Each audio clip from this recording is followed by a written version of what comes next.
4, 3, 2, 1. Yes, we are live. Over to you, Srilata ma'am. Thanks, Funny. Good evening, everyone. Welcome to the Changemaker Summer Camp Webinar Series 6.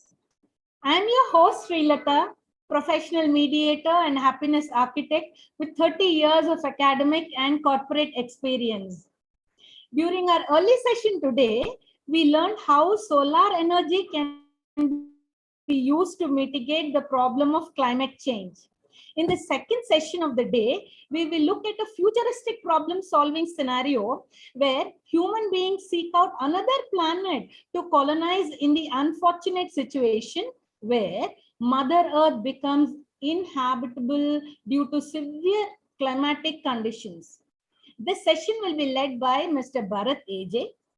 Mr. Bharat is the founding director of Young Innovators, which follows the techniques of exploratory and experimental based learning, where students put their classroom skills and practical knowledge into practice and work towards the achievement of a goal.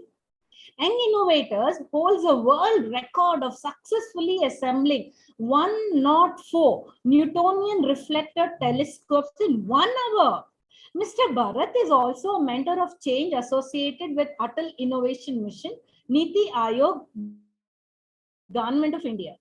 In today's webinar, Mr. Bharat will enlighten us on what it takes to colonize Mars, one of the planets close to Earth and that could be transformed to make it habitable for human settlement in the future. Students, if you have any questions during the session, please type them in the Zoom or YouTube chat window. We will take up your question at the end of the webinar. Before we start the session, I request the participants to mark their attendance in the Google form. The link will be shared in the Zoom and YouTube chat window now. The form will be open only for the duration of the session. Those who attend the session will receive a participation certificate at the end of the summer camp. Attendance should be marked only once, though we keep sharing the link 3 to 4 times for all those who keep joining the session. Dear students, hope all of us are excited to travel to another planet. Let's fasten our seatbelts and begin our space journey. Over to you, Mr. Bharat. Thank you. Thank you so much, Srilata ma'am. Hi, very good evening, everyone. As ma'am said, my name is Bharat, and I'm going to talk to you guys about the sustainable life beyond Earth. Now, this is the topic of the day, or my topic of the day. Now, if you actually see, we just before that, Srinivas sir was telling that we are burning more fuels. We are already polluting our Mother Earth, and we know that we are polluting our Mother Earth, right? We are overusing plastics. We are not worried about the resources that is available around us, and we are, of course, we are cutting down the trees for our greeds and needs and mining, excess mining. Not worried about ocean dumping of things. So we are doing our best to make sure that Mother Earth will not revive. Okay, so that is one thing. So let's see what exactly is that it takes. Okay, now of course everybody are saying Mars is the second home. Mars will be our next home, like as if it is in our neighborhood or a couple of blocks away from our home. Okay, but which is definitely not, right? So you have to understand that there are a lot of things, there are a lot of details, there are a lot of parameters which has to be taken care before even understanding what exactly is the process of going and setting up a home, okay, or even shifting our home to Mars. Okay, now saying this, let's begin our slide. Okay, now as it says, okay, it is saying that it is a sustaining of, just give me 1 second, guys. So okay, so now we all know that Mars is our second home, but my question is, why life exists only on Earth? Okay. Do you guys know why life exists only on Earth? Okay. Now, let's answer these questions. Sustaining human life beyond Earth. Now, what exactly is life? Does life exist on other planets as well? Okay, you can just keep typing your answers in the chat window. Okay, so someone says no because of atmosphere. Okay, so what my question is, kindly go through the question very carefully. Does life exist on Earth on other solar system objects? Okay, so everyone are saying no, but you really have to understand what is the definition of life. What is the definition of life? It can be any living organism, right? I never said human life. Okay, I clearly said life. No, when I use the word life, it can be microbial organisms, okay, or it can be bacteria, or it can be microscopic or nanoscopic, or it can be even the other non-human life forms. Okay, like Dhruvidkar said, any living organism is called as life. Correct. What you said is correct. So now, if you look at the solar system objects, we have Sun in the center, of course. Then we have the planets, that is Mercury, Venus, Earth, Mars, which are called as the inner planets. Then we have the Jupiter, Saturn, Uranus, Neptune, which are called as the outer planets. Okay. Now, when we look at Mercury or Venus or Earth or Mars, okay, just take the neighboring two planets. We'll take Venus and we'll take Mars. Now, Venus is known to be the hottest planet in our solar system. Okay, so as we read in our books, it says that Venus is filled with sulfur, and Venus has too much of acid rains and various other things. Okay, now, does life exist on Venus? Does life exist on Venus? People saying no, but I said life do exist on Venus in terms of extremophiles. Now, what do you mean by extremophiles? The word extreme and philes. Extreme are nothing but the extreme conditions, bacteria which can survive in extreme conditions. Philes means loving towards. So you have, now if you have read, you have acidophiles, you have basophiles. That means the bacteria which can survive in extreme acidic conditions, the bacteria which can survive in extreme salt-based conditions. So you have various bacteria which can survive even in extreme weather conditions. So life do exist on Venus, but not a human life. Okay. Now, that is one part. Now, let's come back to the human life. Why life exists only on Earth? Why human life exists only on Earth? Why not in Venus? Why not in Jupiter? Why not in Saturn? Very good. One says atmosphere, one more says oxygen, one more says lithosphere, one more says water. Okay, oxygen. Very good. Now, if you actually understand, okay, Mars also has atmosphere. Mars also has oxygen. Suitable atmosphere. Now, what do you mean by now? What do you mean by suitable atmosphere? What is suitable atmosphere? Okay. Okay, oxygen should be 21%. Okay, balanced gases. Okay, what is balanced gas? So we take one gas here and one more gas here and balance it, is it? So now one thing you have to understand. So we have something called as habitable zones. Okay, now the position of the Earth makes a very important parameter for the life to exist on Earth. Okay, you have to understand that. Now, the position of Earth is not so close to the hosting star, which is Sun, so that the temperature of the Earth is too hot. At the same time, it is not too far that the temperature of the Earth is extremely cold. So it is balanced in such a way that, okay, it is neither too hot or not too cold. Now, the second important thing is the orbital period. Okay, so if you look at it, the time which the day and night takes, it's 24 hours. Okay, what if it was 8 hours? Like it is not 24 hours, like it was 8 hours or 6 hours, or if it was 48 hours. Now there are two extreme conditions. If it is too fast, okay, the Earth will not get enough amount of heat and light, okay, to basically increase the temperature of the atmosphere. At the same time, if it is too far, again, it will not get enough amount of heat to again sustain that heat. Okay. So you have to understand that the temperature has to be balanced. And second thing, the presence of moon creates a very exactly night and day. So night and day has to be precise. It should not be too more also or not too less also. Okay. If it is less, there will be floods all over. Nitish, no, floods has got nothing to do with the duration of the day. Okay. Floods have got to do with the tides. Okay. So if the moon comes extremely close, the influence of moon creates a very huge impact on the liquid which is there in the earth. Okay. It can be liquid inside our body, or it can be the liquid on the other environment. Okay. So that creates high tides and low tides. Now, what if there was no moon? Okay. Now, if you see, let me directly jump into the second question, which is the factors affecting life. The first and foremost is the position. Second and foremost is the tilt of the axis of the earth, which is by 24.5 degrees. And third thing is the presence of moon. And very important, the atmosphere, then oxygen, of course, then water, then carbon, very important, because we are all carbon-based forms. Okay.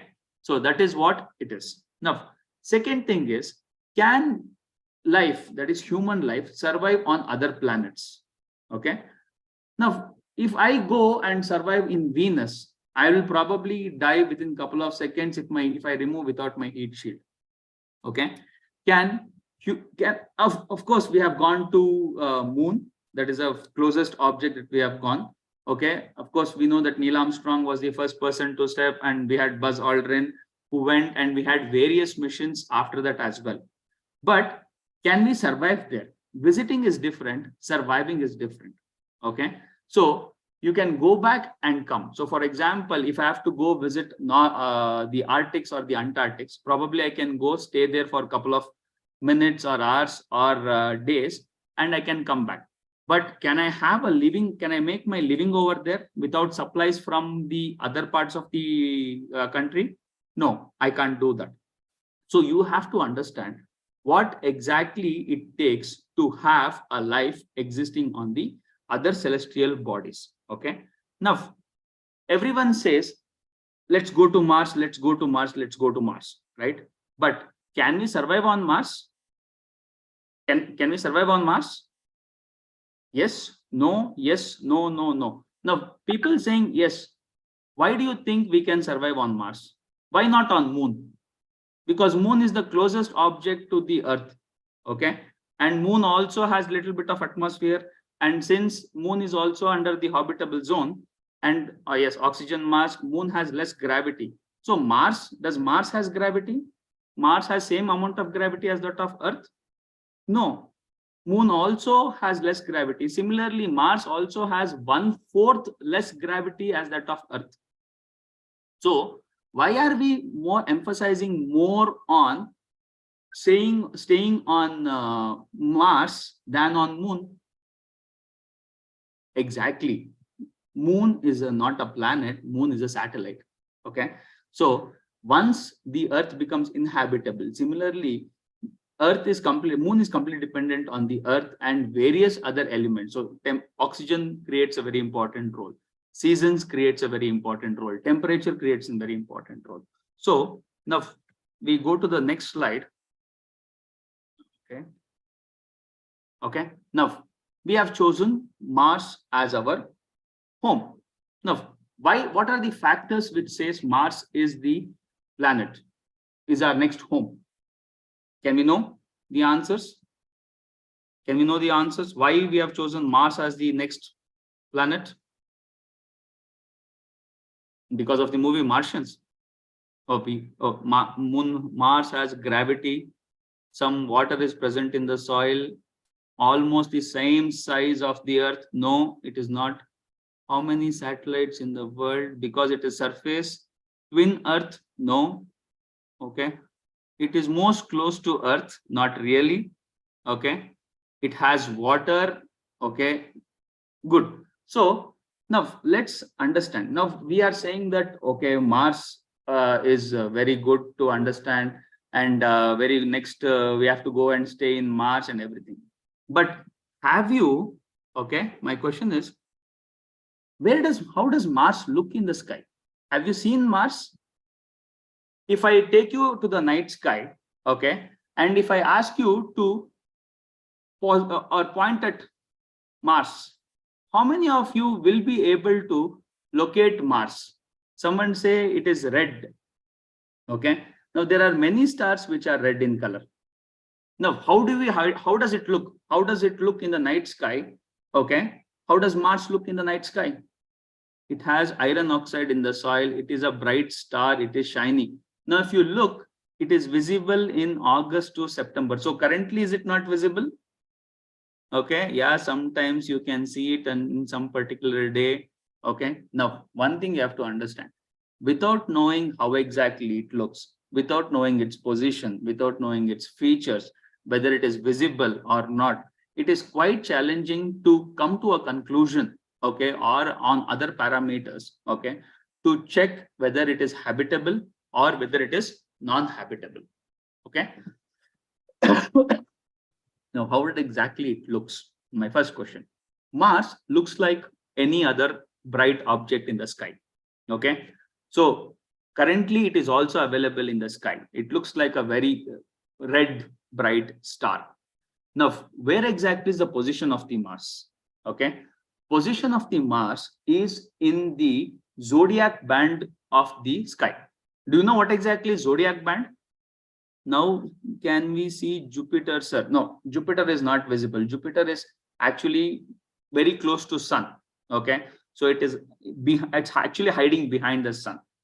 I saw Mars with my naked eye using Stellarium web app. Correct, Mohit. It is very much visible. Now, my question is, in Mars, if I recently ISRO did a survey saying that how many of you can see Mars, since we have done a project, very famous project called Mangalyaan, and we have various missions which are coming up in future, and various international organizations have also done various missions on Mars. We have sent rovers, we have sent landers, we have sent satellites. So we have done, of course, Mangalyaan.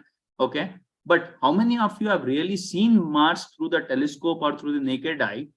The answer was very, very, very minimal.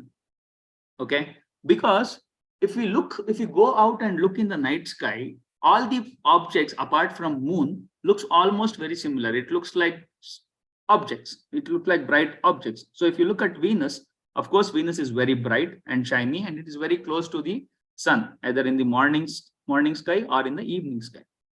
But apart from that, have you guys seen Mercury? It's quite challenging to see Mercury. Okay. Mars is very much easy to identify and very easy to locate. Yes, in telescope, you have to have telescope, not exactly to see Mars, you don't need telescope. But to see the features on the Mars, you need telescope. Okay. Okay. It says because it is close to sun, Mercury is not visible. No, Mercury is actually visible. So you have to understand that if my phone is the sun, okay, and if my pen is my finger is the planet's orbit of the Mars. So at this position, Mercury goes around the sun, right? So at one particular time, there will be a larger distance between the Mercury and the sun. Okay. So at that particular time, the intensity of the sun will not be that bright enough, and sun would have been set so that the Mercury will be clearly visible. So you actually don't need a telescope, okay, to see Mercury. It's a naked eye object. Then comes Venus. Again, it's a naked eye object. Then comes Mars. Yes, it's a naked eye object. Jupiter, very much visible. Saturn, very much visible. Uranus and Neptune, you need telescopes. Okay. So Uranus and Neptune are the planets which were discovered after the invention of telescope. But within that is Mercury, Venus, Earth. Of course, Earth we all know. Mercury, Venus, Mars, Jupiter, and Saturn are naked eye objects, or also called as the ancient objects. Okay. Now, where exactly is Mars? What exactly is the position of the Mars? So we are talking about we have to go and settle in Mars, but we don't even know how exactly Mars looks like apart from the images which is shown in Google and apart from the images which is been spread across or been circulated quite avidly. Now, if me and you have to plan a trip to Mars, first and foremost, we have to understand, okay, where should I go and land in Mars? Whether that place is safe, that place is viable, okay? Does it, first and foremost, does it have a flat surface to land our missions, okay? Or wherever we land, is it safe? Does it have too much of storm? Does it have too much of winds? There are a lot of parameters which comes into consideration. Now, even though, okay, you have a very big telescope and everything, and if you look at through the telescope at Mars doesn't look like this at all. Okay, Mars will never look so big, so bright. So these images are taken by the orbiters or the satellites which are going around the Mars. Okay, so even if we have to process the biggest image, we can't, just by looking through the telescope, we will not be able to judge or narrow down on the positions or on the features or on the parameters which can sustain or which can support the life on Earth, okay, or even any missions also. So for example, if you look at the moon through the telescope, moon has multiple craters, multiple landing zones, multiple features which can help us to predict where we can land, where we can't land, and other things. But since Mars is very far away, okay, okay, we need extremely big telescopes only to identify its very prominent and important features. Okay, so someone says Jupiter has land. No, Jupiter is a gaseous object. It has a very dense core, but it doesn't have landforms like how we have on Earth. Okay, someone says James Webb Telescope. Yes, James Webb Telescope is there. James Webb Telescope is yet to be doing its business, but how we and you can contribute, that is the very important thing. Everything is there. AI is there. We have 3D printers. We have vendors who can do everything.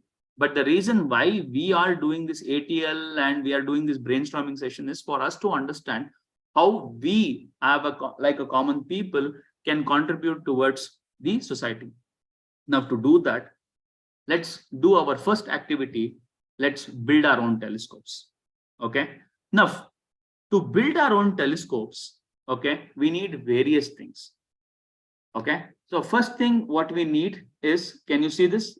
This is the kit of reflector telescope. Okay.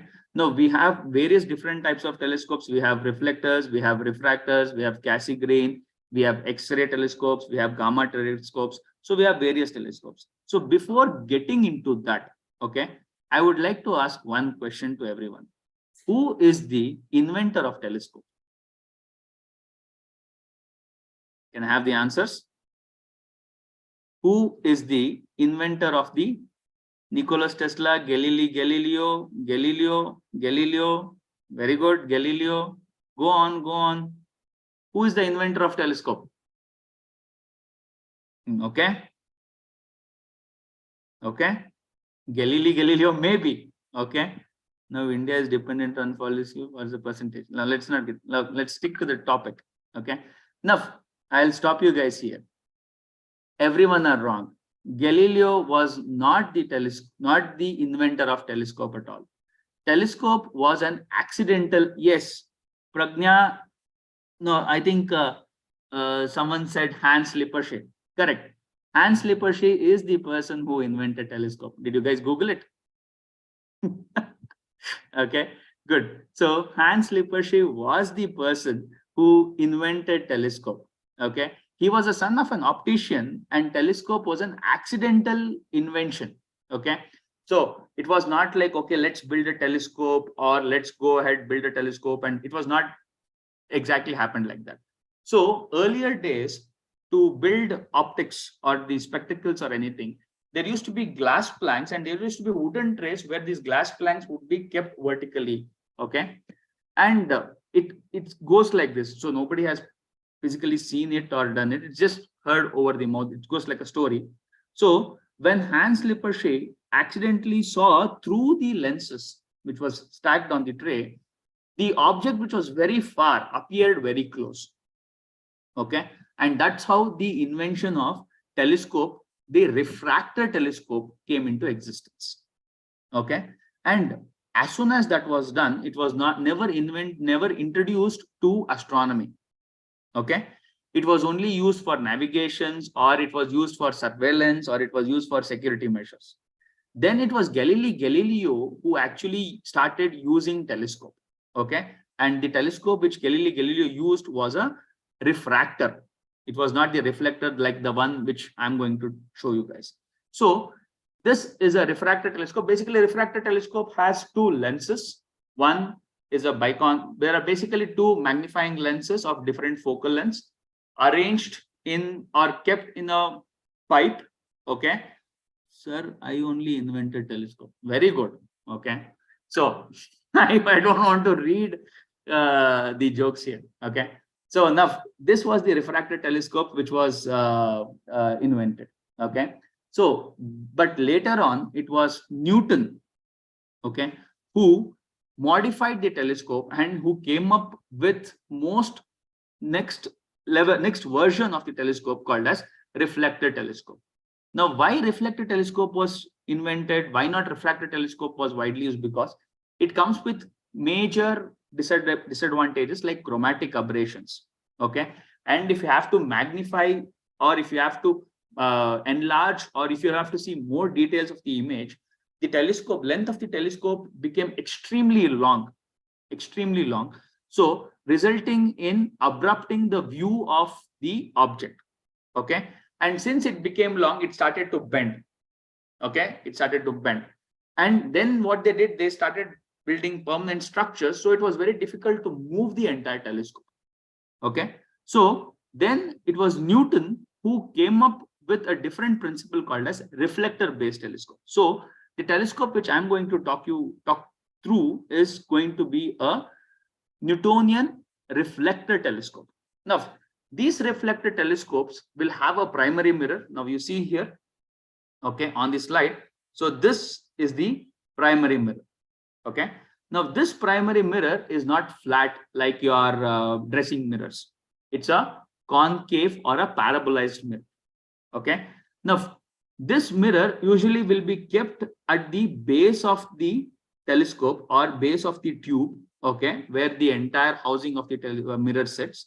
Okay, and this will be perpendicular to the tube. Okay, then this is the secondary mirror, which is having a mirror kept at an angle of 45 degrees.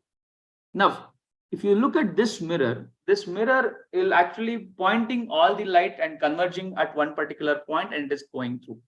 Now, I'm not going to go in detail of how to build the telescope because I've already made a video on how to build the telescope, what are the things required to build the telescope, which I'm going to circulate to you.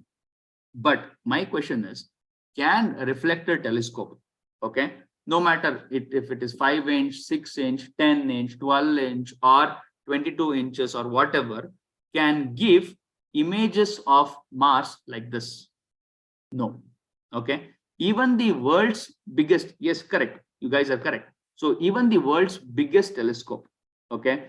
So there are multiple telescopes, right? So we have in India itself, we have Kavlur Observatory, which has the biggest telescope. We have Hanle Observatory, which has the biggest telescope. We have various telescopes in Atacama and various other places, okay, which houses extremely big telescopes, which looks like this, okay.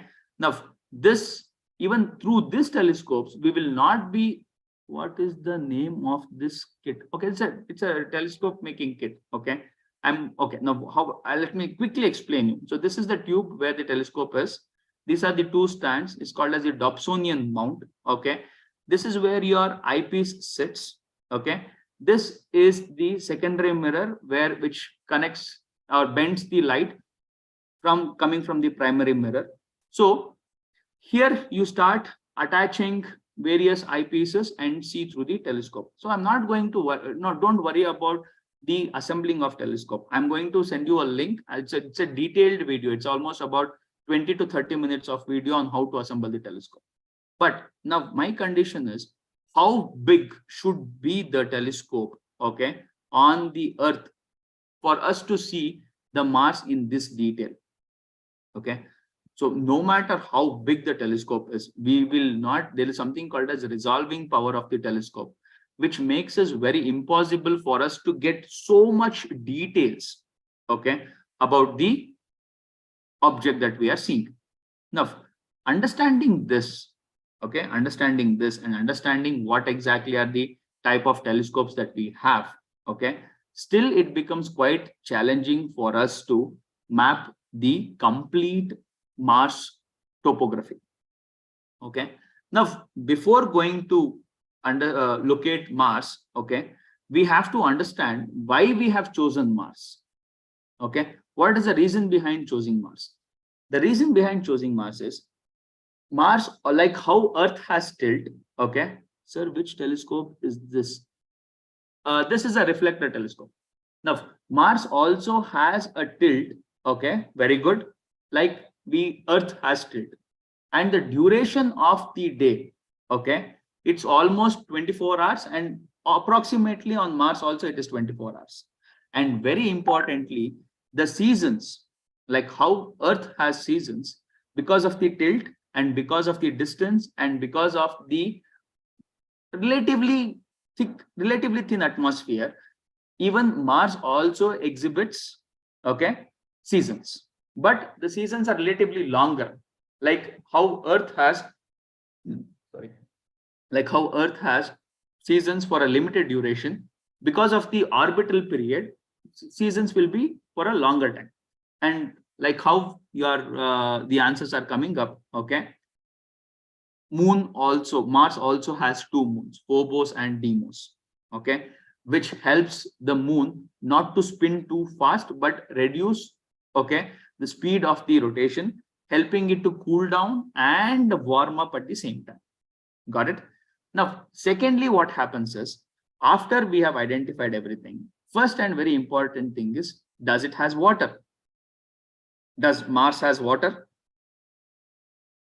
Mars has water. In what form? Prajwal says no, Sanjay says yes. Okay. Others are Googling. Okay. Okay, very good. There are very much of water. So what the history says, if you start identifying this pattern, okay, if I go back and look at this pattern, if you see these, there are various trenches or there are various patterns on the Mars, which looks like a dried up riverbed. Okay, it looks like a dried up riverbed. Okay, now these dried up riverbeds says more surface water. Again, I'm using this word, more surface water.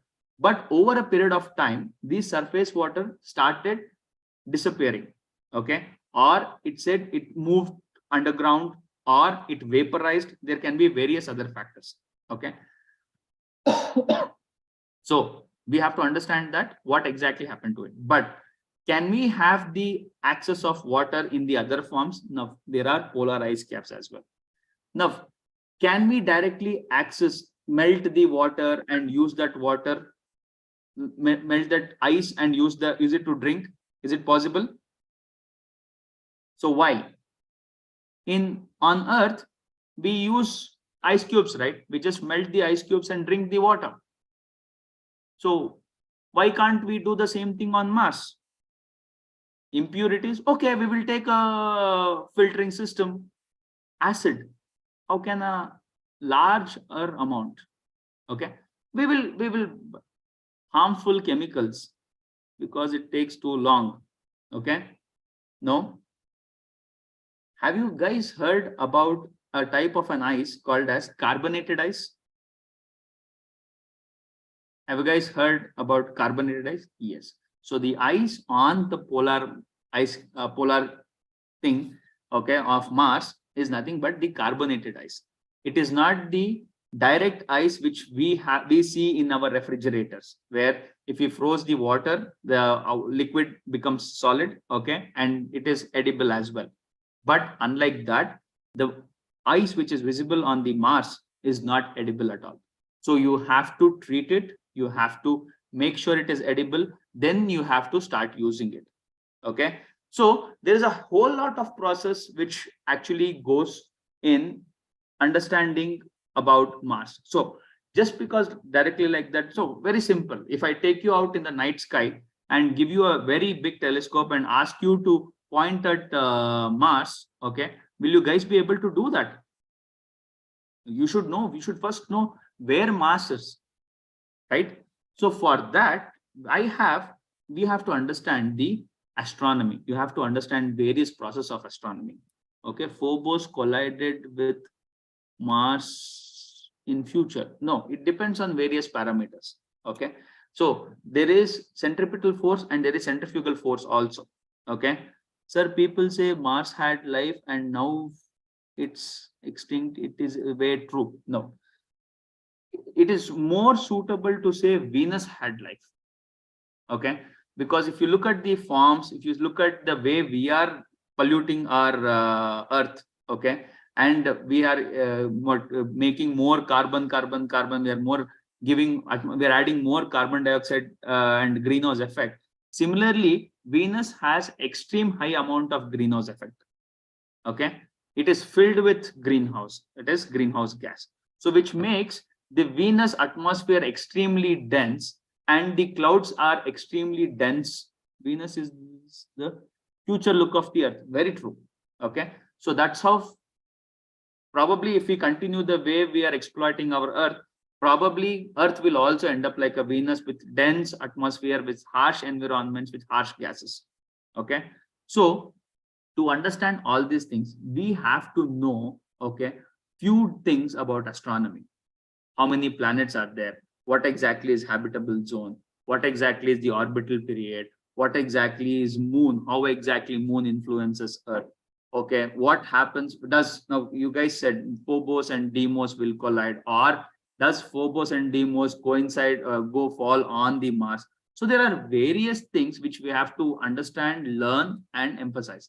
Now, to do that, ATL has various given you guys the telescopes. So almost all ATLs have telescopes, right? But yeah, reflector telescopes, correct. Sir, can we see galaxies by reflector telescope? Depends. Now, when you use the word telescope, it depends on the power of the telescope, Kaustubh. Okay, the telescope has to have a relatively big aperture. Okay, it's just like this. Okay, just because the car has engine, okay, and 4 wheels, can you pull a big boulder? Can you carry an extremely big boulder? No. So every engine comes with a power. Similarly, every telescope also comes with a power. Okay, you need to have big aperture. You need to have more light coming from more light collecting parameter and various. Sir, can James Webb telescope almost see the universe? Now, when you use the word universe, universe is very vast. Okay, there is something called as visible universe, and there is something called as the universe beyond the visible range. Okay, our universe is extremely huge. Okay, so which makes us quite challenging to see everything. So forget that. I am not worrying about universe. First, let's understand whether we have really understood our solar system. Okay, so to do that, what I have done is, now what I want everyone is, everyone go to YouTube. Okay, everyone go to YouTube and type Young Innovators, or I'll be sharing you the link. Okay, in this we have given various webinars on how to use the telescope. Okay, various space modules, that is Atal Tinkering Lab Space Module 1, 2, and 3, wherein there can be various experiments, okay, which can be done using without using telescope, or simple experiments like yesterday's session we saw the small cups and small tubes, using which you could do various different experiments and understand different concepts. Similarly, you could also go through these sessions and understand a lot of experiments and lot of things about telescope. Very simple. How to differentiate between a planet and star. Okay. So when we have to go to look at Mars, we have to understand what is Mars, how exactly Mars looks like. Okay. Is it other star? Is it sustainable?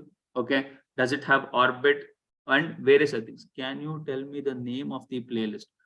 Okay, now go to, I'll quickly say, go to Young Innovators, type Young Innovators in YouTube. You'll get a logo like this. Click on that. Okay, go to playlist and there's something called as webinars. Okay, so in that, you will find all the videos. Mars is sustainable. Can you tell me the name of the playlist? Okay, fine.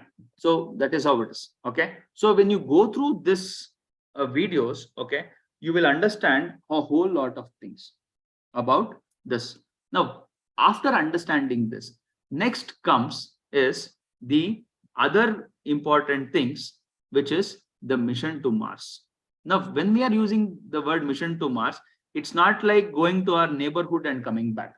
Okay. So first and foremost, using telescopes, we have identified the location.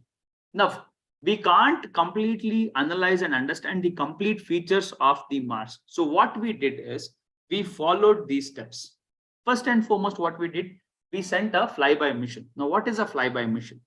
Flyby mission is very simple. If this is Mars, okay, there was a satellite which was sent in the space, okay, which was sent, okay, and it captured almost all the features, not in detail though, but various features of the Mars or any other object. Now, do you guys know which is the famous and extremely proud man-made mission or man-made flyby mission? You guys know the answer? Exactly, Voyager. Okay, Mangalyaan is an orbiter. Mangalyaan is not the flyby mission. Mangalyaan is an orbiter.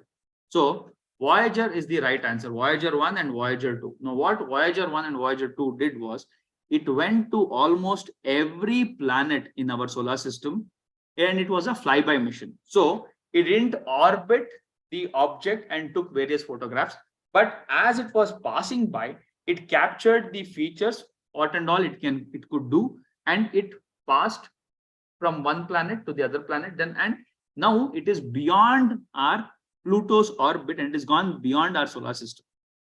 Okay, so it's like we have lost communication with that. Now that is flyby. Next comes the orbiter. Okay, now what is an orbiter? Orbiter is just like a satellite, okay, which keeps orbiting around the planet, okay, and keeps taking photographs or data just like a satellite. Yes, okay. Now that is the orbiter. Now once orbiter is done, okay, Cassini-Huygens, okay, Cassini-Huygens is what? What is Cassini-Huygens? What is Phobos and Deimos? Phobos and Deimos are nothing but the satellites of Mars. Like how Earth has moon, Mars has Phobos and Deimos. Okay, Cassini-Huygens went to Saturn. Correct. Very good. So now, how is it linked to Mars? We are talking about Mars. Let's stick to Mars. Okay, let's not get deviated. Now we are done with flyby. Then we have the orbiter. Now, can we get enough amount of data? We are dying for more data. So what we did, we sent a lander. So the orbiter will be orbiting. So there will be one packet of probably cameras or hydrosensors or thermistors or various other electronic components, which went into the Earth's atmosphere, which went into the Mars atmosphere and started taking data from it. Okay, what type of gases? Now you said oxygen is there, nitrogen is there. How did we get to know? Okay, there has to be some person or some device to tell that it is oxygen, there is water. So we have to know, right? So then what we did was we sent them landers. But the disadvantage of lander is it went and it got stuck only at one particular place. Okay, we couldn't actually get more or maximum amount of data from them. So then what we did, we moved to rovers. Okay, so rovers, because landers are fixed, landers doesn't come with wheel or anything. It's nothing but just a module which is fixed with couple of sensors and cameras and other devices and communication devices. So Ambika, the lander can't move. Okay. Then what we did, we attached a rover. Okay. Basically a same sensors which it came on the wheels. Okay. Now this rover could go all around the Earth, all around the Mars, and could get more data. So now if you look, we have actually flooded Mars with various rovers. Now it started in the year 2001 in the form of Mars Odyssey. Okay. Then we had the orbiter, Mars Reconnaissance Orbiter. Okay. Then we had one probe which actually went on to the Mars. Okay. And captured all the data. And similarly, the Mangalyaan, what type of a mission is Mangalyaan? Is it an orbiter? Is it a rover? Is it a lander? Is it a flyby? What type of a mission is Mangalyaan? Exactly, it's an orbiter. So, like all the satellites which has been circulating around the Earth, Mangalyaan is also a satellite which is orbiting around the Mars. Okay, so now then from flyby we went to orbiter, from orbiter we went to lander, from lander we went to rovers. Now these rovers are going around the Earth, around the Mars, getting more details. What about the minerals, what about the features and various other things that is required to help us to decide whether Mars is really a habitable or Mars is really a next home. Because once you have to understand, with the current technology, we can go to Mars. Probably it takes about 6 months or 8 months to reach Mars. Okay. It is not like you start today and tomorrow you are at Mars. No. The journey from Earth to Mars is not anything less than, I'm repeating again, not anything less than 8 months. Okay. Considering it is an easy path, we have no obstructions, no obstacles, and considering we have the biggest engine to push us in space, and from there we start navigating, and then we have a nice landing zone. The travel time itself is about 8 months. Okay. And it is not like, okay, today I start, Mars is the next planet, I go. No, you have to wait for the particular time, because you have to understand the moon, the Earth and Mars will not go hand in hand together like this. Okay. Sometimes Mars is on the opposite side of the orbit. Sometimes it is close, sometimes it is far, and sometimes, so you have to calculate in such a way that if I launch a satellite or anything, I have to make sure that by the time the Mars reaches here, okay, the orbiter also or the satellite also should reach. So your calculation should be in that way. So for that, you have to know the orbit, you have to know the motion of the Mars. So you have to know the various things. So imagine we have done everything, we have calculated, we know precise time, precise location, we have done everything. In every 26 months, there is a launch window. Launch window to what? Home. Launch window to what? Home. To Mars. Now, why do you say in every 26 months there is a launch window to Mars? How exactly did you arrive at 26 months?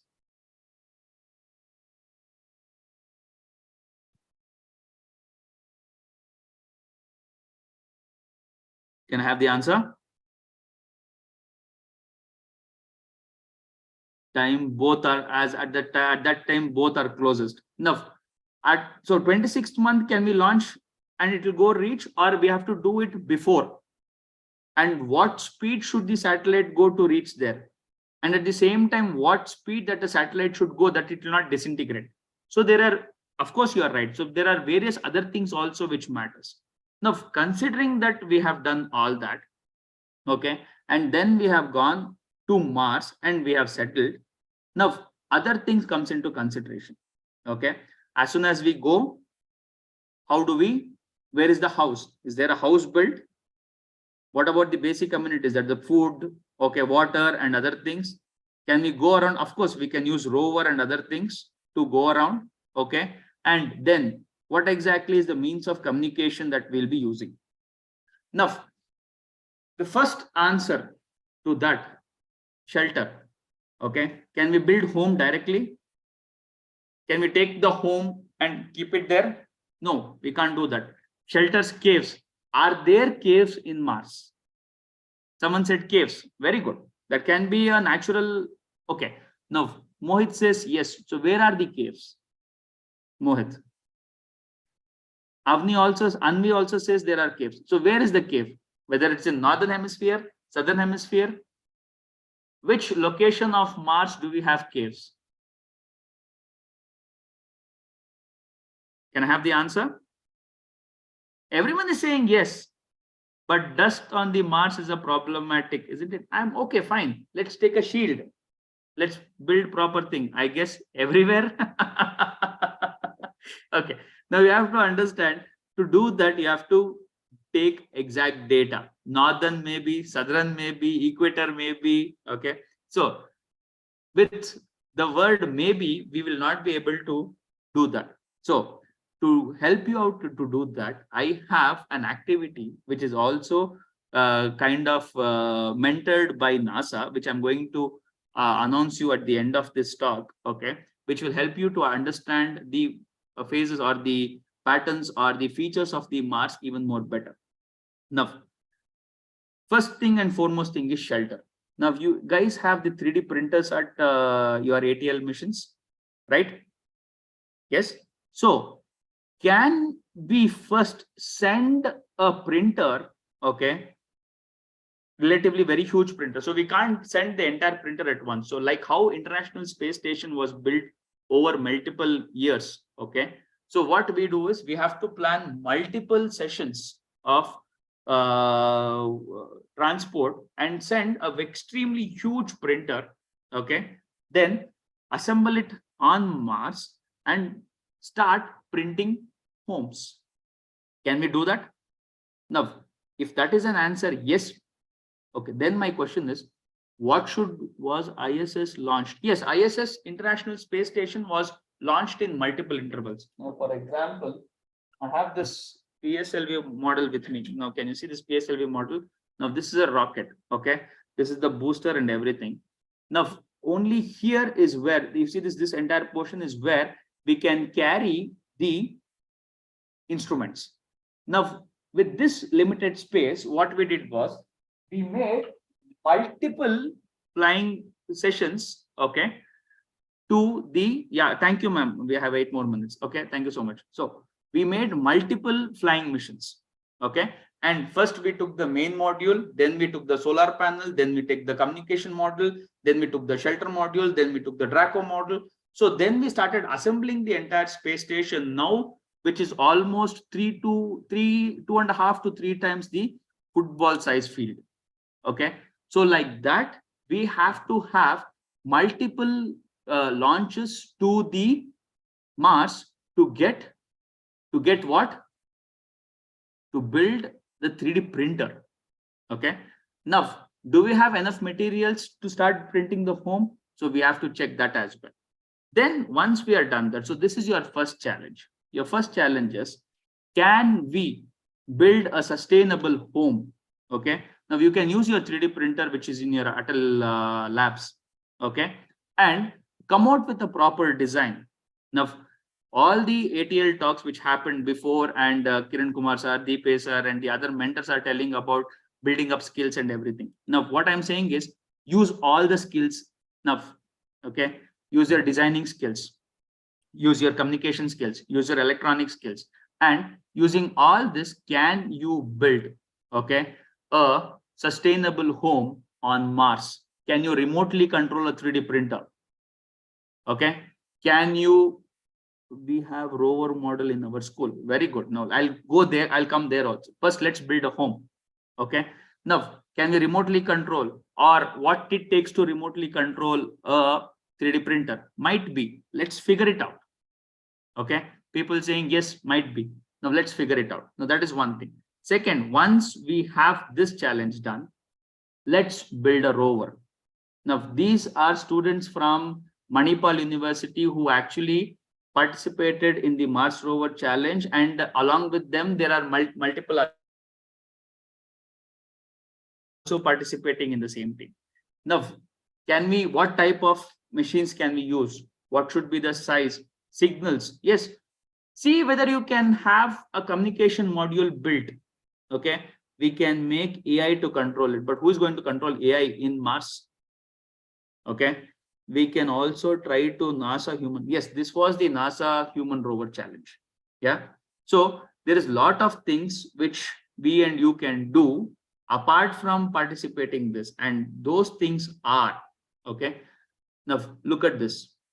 The first and foremost citizen science project is the very proud, or mostly what people want to do is we have to check whether are we alone or not. Okay, so the last, if you see the last link, there's a Zooniverse website using which there is a program, citizen science program, which says, are we alone? Okay, so you can participate in that. And the first one, I'll go in universe, I'll go first one after the other. This project is a citizen science project which anybody can participate, and this has been backed by NASA. Okay, so once you have built a telescope, or once you have the data from the Mars, okay, what you have to do is you have to start spotting the clouds on Mars. Okay, do we have clouds? Why clouds plays a very important role? Because clouds plays a very important role in controlling the temperature of the planet object. So this is one of the important citizen science project which I want every one of you to participate.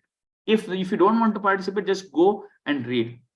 The second project is again a citizen science project, which is called as Mars mapping project.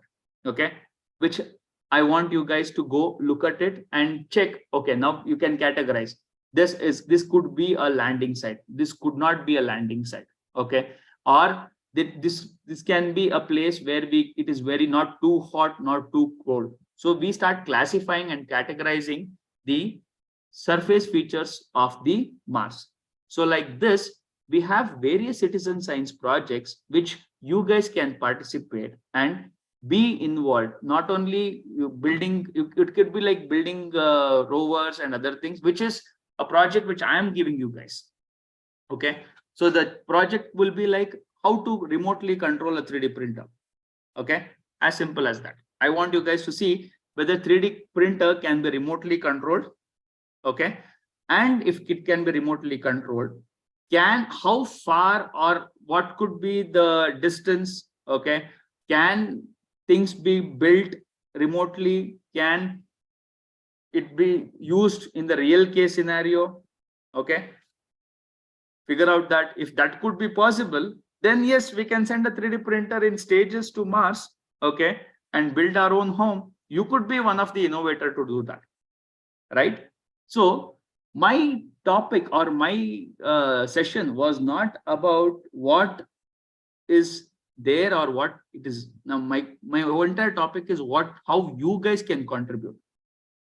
Okay, how you guys can be a part of these successful missions, how you guys can be a part of the citizen science projects, how you can contribute towards the various projects which is running, and be get useful by the various modules or various innovative ideas, through innovative ideas, and of course of mentoring sessions that we are doing, and 21st skills that you guys are learning, and apply it, okay, to make Mars a habitable zone or our next home.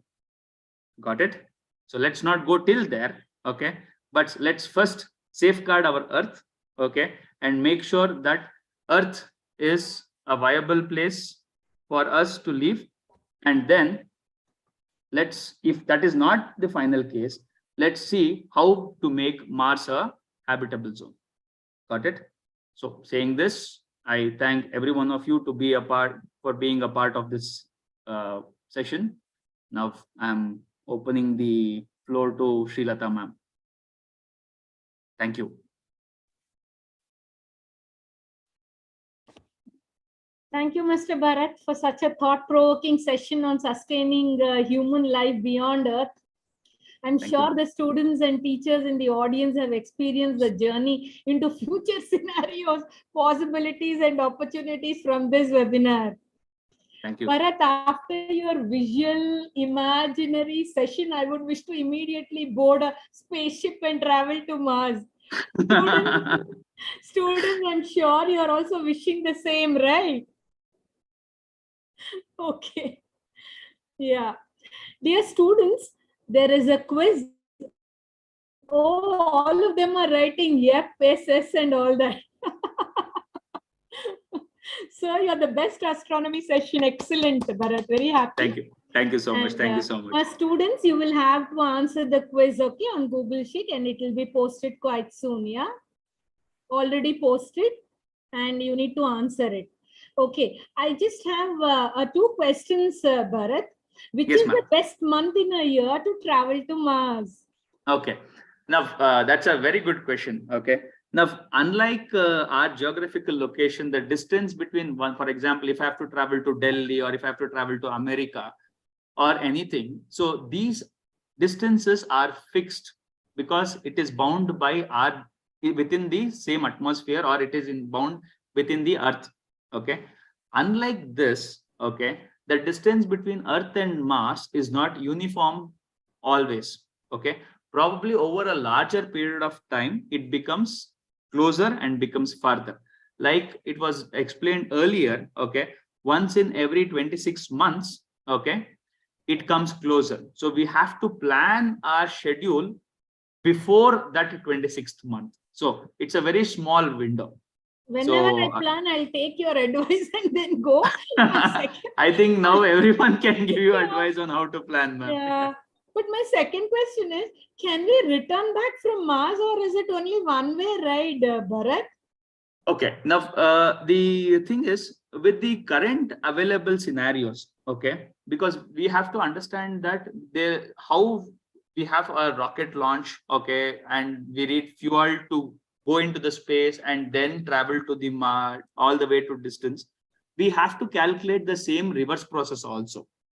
Okay, though we had a landing mission on Moon and we came back because Moon was very close by. Dhruv, just give me 1 second. Okay, so we had a close mission. Okay, so similarly for Mars also, I'm not denying it is immediately, it is definitely not possible, but with the current resources, it is not possible at all. So because we have to carry fuel, we have to have the re-entry orbits, and that should able to escape the Mars gravity, go into the orbit and escape the gravity of the Mars, then again come back, and not to forget calculating the same time. So if there is anything which happens in between, okay, the entire re-entering process will be sabotaged. Thank you, Bharat. Okay. Okay. So next question. I think many students have many questions. Yeah, go ahead. Sir, Rudra Kashyap has raised his hand. Rudra Kashyap, please unmute yourself. We have Dhyutikar. Dhyutikar, please unmute yourself. Yes, sir.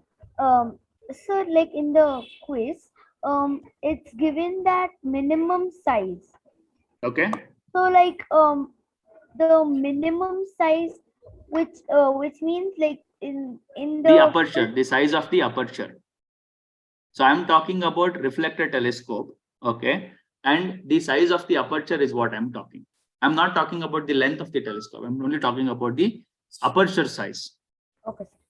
Okay. Yeah. Next question. So we have Arohi. Yes, Arohi. Yeah, Rohi. Hi. Please unmute yourself, Arohi.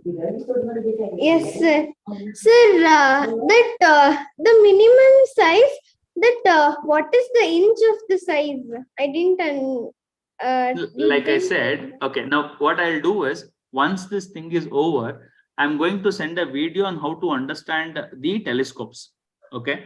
So the sizes are the sizes of the primary mirror. Okay. So primary mirror of a reflector telescopes comes in various sizes. So the question is, what should be the different sizes of the primary mirror to get a better view of the Mars? Yes, sir. Okay. Yeah. Paninder sir, next question.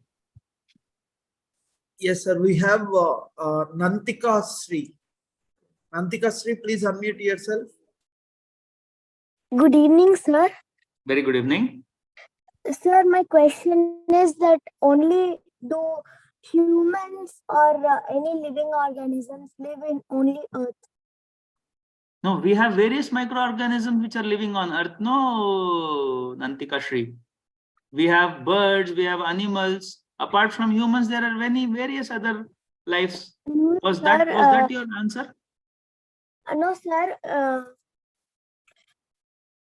Do any living organisms or any living thing Uh-huh. just live in Earth, or why can't they live in any other planet? Oh, okay. You mean to say any other different planet? Okay. Now, as I told you, now, for example, if I go and ask you to live on sun, can you survive on sun? The answer is no. Why? Because it is extremely hot. Now, I say go and survive on moon. Can you survive on moon? Because it doesn't have atmosphere, doesn't have water. You need to have various life forms or life suitable materials to help you to survive that features. Okay. What if I throw you in the water? Why you can't live inside the water? Because we don't have gills. We have to survive on the oxygen which is in the gaseous form. We can't absorb the oxygen which is in the liquid form. So similarly, over a period of adaptations, okay, humans have evolved, or the bacteria or the organisms have evolved to live only in certain conditions. Okay, even if there is a very high temperature, we will start collapsing. Okay, similarly, the microorganisms will also collapse because they have adapted in that way. Got it? So it is the adaptation process. So even if we directly go and leave some microorganisms in Mars, it won't be able to survive because it has to adapt to that particular environment. Okay. Bharat. So next question. Yeah. Bharat, Yes, we will ma'am. have one more question, Bharat. The rest of Yes, the ma'am. things they can post on WhatsApp because it's 7:10. Okay, fine, ma'am. Okay, Got it. this should be the last question, Bharat. Okay. Thank you. Thank you. Yeah, Paninder sir, last question. Yes, sir. Manyata. Yes, Yeah. Manyata. Yeah, good evening, sir. Good evening, Manita. Yeah, as you was telling about you're telling about the rovers or any rocket to send to the Mars of the projects, no, sir. That you said that need 26 months to reach Mars. So why does it need only 26 particularly? No, one thing. Okay, now to reach Mars, it will not take 26 months. Okay. See, to reach anything, if we have to send anything from Earth to Mars, the Mars has to be very close to Earth, right, Manyata? Yes, sir. Okay. If it is very far, we need to travel a longer distance, right? So Earth and Mars comes close to each other once in 26 months. How Okay. does this possible, sir, actually? Now we have to understand the orbit of the Mars also, no? See, Yes, sir. Earth takes only 365 days to go back and come to the same position on which it is started. But whereas Mars takes almost double the size, that is 625 days, to go back and come back to the same position, go around the sun and come to the same position. Okay. No, now both the things are not synced. Got it? If Earth is also traveling at the same speed and if Mars is also traveling at the same speed, both are always together, right? Yes. But Mars is going at a very faster pace, whereas the Earth is going relatively at a slower pace. Yes. So there has to be a particular time where both the objects come closer. Okay. Or else we have to go there and wait for that Mars to come. So that is, being stagnant in space requires more energy than traveling. Got it? Yes, sir. Okay. Yeah. Then, as you were telling, Mars has ice that can melt it, and it has poison. But hello. Go on. I'm listening. Yes, sir. But why scientists are going on to that project? Because Mercury is also having ice, and but I know that Mercury and Venus has a lot of means temperature issues. But in Mars, what is unique that scientists are researching on that? No, Manyata, Mercury doesn't have the lands like us. And Mercury, since it is very close to the sun, the layers of the Mercury is already been swept out by the radiations, constant radiations of the sun. Okay. So what is left is only the molten core of the Mercury. So you can't live on Mercury.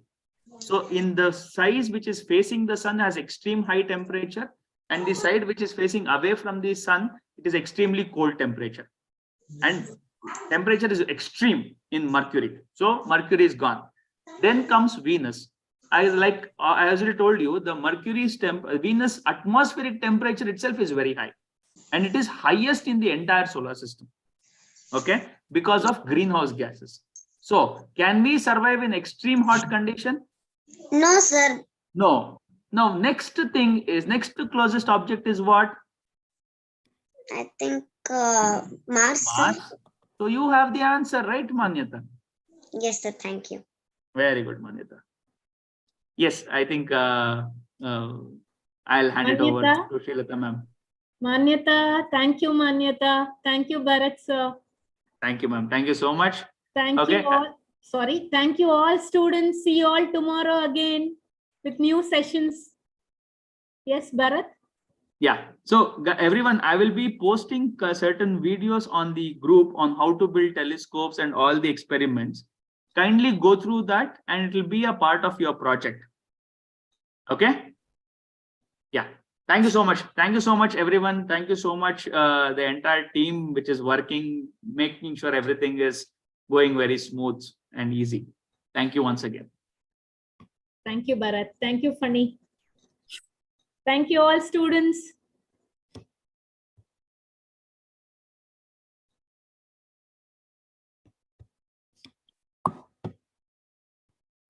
Yes. Thank you, ma'am. And tomorrow we'll have the session at 4:30 p.m. No? Thanks everyone. With this, I'm ending the